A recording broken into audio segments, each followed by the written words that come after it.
স্বাগতম দর্শক বন্ধুরা, আপনাদের সকলকে আমি অনুপ বিশ্বাস। দর্শক, সকাল সকাল ব্রেকিং নিউজ আপনাদের জন্য নিয়ে আসলাম। দেখুন, নোবেল পুরস্কার মনোনীত ডোনাল্ড ট্রাম্পকে নিয়ে রাতের বেলায় ভাবলে ঘুম কিভাবে আসে, তাই না?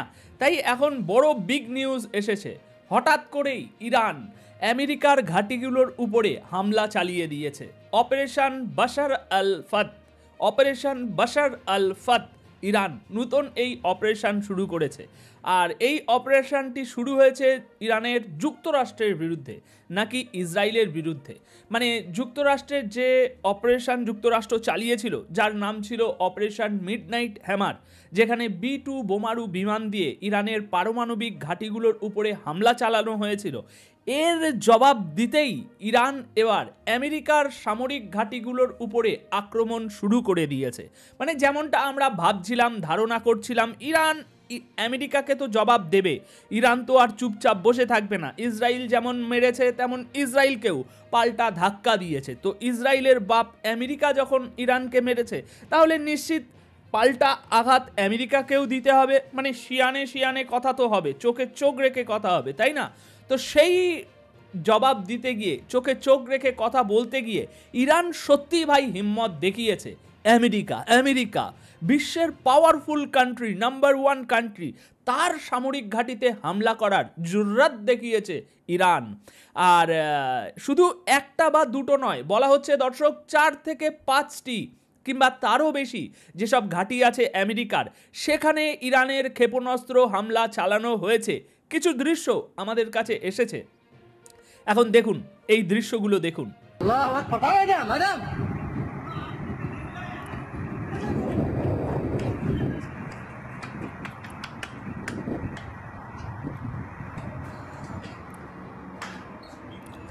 দর্শক, এই দৃশ্যগুলো কাতারের দোহা শহরের। এই ওপরে যে মিসাইলগুলো আপনি দেখতে পাচ্ছেন, সেগুলো ইরান থেকে ছোড়া হয়েছে। এগুলো যাচ্ছে সরাসরি আমেরিকান সামরিক ঘাঁটিগুলোর দিকে। অপারেশন বাশার আল ফাত এর আন্ডারে আমেরিকাকে জবাব দিতে আমেরিকার ঘাঁটিগুলোর দিকে উড়ে উড়ে যাচ্ছে। এখন এটাও দেখা যাচ্ছে যে অনেক ইরানিয়ান মিসাইল মাঝপথে ইউএসের মিসাইল প্রতিরক্ষা ব্যবস্থা ধ্বংস করে দিচ্ছে, সেটা দেখা যাচ্ছে। কিন্তু ভাই, মিসাইল গিয়েছে। এই মুহূর্তে আমি যখন এই ভিডিওটি রেকর্ড করছি, অনেক তথ্য পরিষ্কারভাবে এখনও সামনে আসেনি। মানে সবে তো ঘটনা ঘটেছে রাত্রেবেলা, ধীরে ধীরে এবার সামনে আসবে। তাই এই ভিডিওতে আমরা এই হামলা তো হয়ে গিয়েছে, হামলার ব্যাপারে আমি জানিয়েও দিলাম এবং আপনাদেরকে ফুটেজও দেখিয়ে দিলাম যে অপারেশন বাশার আল আসাদের আন্ডারে ইরানি মিসাইল এবার ইসরায়েলকে বাদ দিয়ে কিভাবে আমেরিকার সেনাঘাঁটিতে এসে পড়ছে, সেটা আপনি দেখলেন। এখন এই রিপোর্টের বিস্তারিত তথ্য আরেকটু দেরি, মানে এই দুপুরের দিকে আসতে শুরু করবে। কি হয়েছে না হয়েছে বা এই হামলার কনসিকিউশন কি, সমস্ত কিছু আমরা জানতে পারবো। তাই এই ভিডিওতে আমি এই হামলার ভূরাজনৈতিক দিক নিয়ে একটু আলোচনা করতে চাই। ঠিক কতজন আমেরিকান সেনা নিহত হয়েছে, কোথায় কোথায় মিসাইল আঘাত করেছে, এসব বিষয়ে বিস্তারিত তথ্য এর পরবর্তী রিপোর্টে আমি আপনাদের জন্য নিয়ে আসছি। সম্ভবত আর কয়েক ঘন্টার মধ্যেই স্পষ্টভাবে সব জানা যাবে। কারণ ইরান ভাই একাধিক দেশে হামলা চালিয়েছে, আর এটা একটা বিশাল আক্রমণ। আর আমি বলবো, ইরান একটু বড় ঝুঁকি নিয়েছে এবং ঝুঁকি নেওয়াটাই ইরানের জন্য একটা আর কি মান সম্মানের ব্যাপার হয়ে দাঁড়িয়েছিল তাদের দেশের জনতার কাছে, ইরান সরকারের, তাই না? তো ঝুঁকি নেওয়াটাও খুব দরকার ছিল এবং সেই ঝুঁকিটা ইরান নিয়েছে। কারণ ঝুঁকি কেন বলছি, যদি এখন খবর আসে যে কোথাও ইরানি মিসাইল ইন্টারসেপ্ট করতে পারেনি আমেরিকার এয়ার ডিফেন্স সিস্টেম এবং 20 থেকে 30 জন আমেরিকার সৈন্য কোথাও নিহত হয়েছে, তাহলে আমিও জানি, আপনিও জানেন যে তখন যুক্তরাষ্ট্র কিভাবে তেহরানের উপরে ঝাঁপিয়ে পড়বে। এছাড়া আপনি হঠাৎ করেই তখন দেখতে পাবেন যে যুক্তরাষ্ট্রের যেসব মিত্র দেশ আছে, যারা এখনও ইরানের বিরুদ্ধে সরাসরি উঠে আসেনি, একটু দ্বিধায় রয়েছে, তারাও এই যুদ্ধে জড়িয়ে পড়বে। কারণ তখন ন্যাটোর অনুচ্ছেদ 5 অনুযায়ী সবাইকে একসাথে ব্যবস্থা নিতে হবে। উদাহরণস্বরূপ সম্প্রতি আমরা দেখেছি যুক্তরাজ্য বলেছে যে তারা যুক্তরাষ্ট্রকে সমর্থন করে, কিন্তু যুক্তরাষ্ট্র যেভাবে সামরিক বোমারু বিমান পাঠিয়ে হামলা চালিয়েছে ইরানে, সেই পদ্ধতির সমর্থন করে না যুক্তরাজ্য। কিন্তু যদি আজ খবর আসে যে ইরানের এই হামলায় আমেরিকার সৈন্য মারা গেছে, তাহলে পুরো ন্যাটো সক্রিয় হয়ে যাবে। আর সেই পরিস্থিতিতে কি হবে? সেই পরিস্থিতিতে তখন ফ্রান্স, যুক্তরাজ্য সবাই আমেরিকার পিছু পিছু ছুটে আসবে ইরানের উপরে অ্যাকশন নিতে, ইরানের বিরুদ্ধে চূড়ান্ত হামলার ডাক দেবে। ইরান এখন যা জানা যাচ্ছে যে ইরান মধ্যপ্রাচ্যের বিভিন্ন দেশ যেমন কুয়েত, কাতার, বাহরাইন এই সব স্থানে আমেরিকার যেসব বেস রয়েছে, সামরিক ঘাঁটি আছে, সেগুলোর উপরে হামলা চালিয়েছে। পুরো তালিকা এখনও প্রকাশ পায়নি যে কোন কোন দেশে আমেরিকার যে ঘাঁটি আছে সেগুলোর উপরে হামলা হয়েছে, তবে বলা হচ্ছে ইরান ইতিমধ্যেই 4 থেকে 5টি দেশে হামলা চালিয়েছে। এর মধ্যে আছে কাতার, কুয়েত, বাহরাইন, ইরাক, সৌদি আরবও হয়তো থাকতে পারে, একটু পরেই আমরা জানতে পারবো। তবে কাতার প্রথম দেশ যারা আনুষ্ঠানিকভাবে একটি বিবৃতি দিয়েছে, তারা বলেছে যে আমাদের সার্বভৌমত্ব লঙ্ঘন হয়েছে এবং এর জবাব তারা অবশ্যই দেবে। তাই এখানে স্বাভাবিকভাবেই একটা প্রশ্ন আপনাদের মনে আসতে পারে যে ভাই, যুক্তরাষ্ট্র তো B-2 বোমারু বিমান ব্যবহার করে আটলান্টিক মহাসাগর পার হয়ে আফ্রিকা মহাদেশের উপর দিয়ে গিয়ে সরাসরি ইরানে ঢুকে হামলা করে আসলো এবং ইরানের নিউক্লিয়ার সাইটগুলোতে বাংকার বাস্টার বোমা ফেলে আসলো। তাহলে ইরান কেন সরাসরি যুক্তরাষ্ট্রের মূল ভূখণ্ডে হামলা করছে না? কেন শুধু যুক্তরাষ্ট্রের সামরিক ঘাঁটিগুলোর উপরে হামলা করছে? তাহলে দেখুন, এর উত্তর খুব সহজ। যদি ইরানকে সরাসরি যুক্তরাষ্ট্রে হামলা করতে হয়, তাহলে ইরানের প্রয়োজন হবে একটি ইন্টারকন্টিনেন্টাল ব্যালিস্টিক মিসাইল ICBM, যার পাল্লা হবে প্রায় 10 থেকে 20 হাজার কিলোমিটার।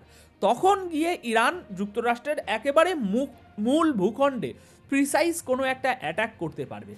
কিন্তু বর্তমানে ইরানের কাছে যে মিসাইল আছে, সবচেয়ে শক্তিশালী যে মিসাইল আছে, এখনো পর্যন্ত দুনিয়াকে ইরান যা দেখিয়েছে, ভিতরে ভিতরে কি আছে তা জানা নেই, কিন্তু দুনিয়াকে এখনো পর্যন্ত ইরান যা দেখিয়েছে, তাতে ওই সবচেয়ে শক্তিশালী মিসাইলের রেঞ্জ সেটা হচ্ছে 2000 থেকে 2500 কিলোমিটার। আমি এখানে কথা বলছি সাজেল মিসাইল নিয়ে। এটি একটি সলিড ফুয়েল মিসাইল এবং 2024 সাল থেকে ইরান এটা ব্যবহার করছে। 2000 থেকে 2500 কিলোমিটার এর রেঞ্জ। সুতরাং এটা সম্ভব নয় যুক্তরাষ্ট্রের মূল ভূখণ্ডে গিয়ে হামলা করার। ইরানের হাতে বর্তমানে আমরা যতটুকু জানি এমন কোনো প্রযুক্তি নেই যেটার সাহায্যে তারা যুক্তরাষ্ট্রের মূল ভূখণ্ডে হামলা করতে পারে।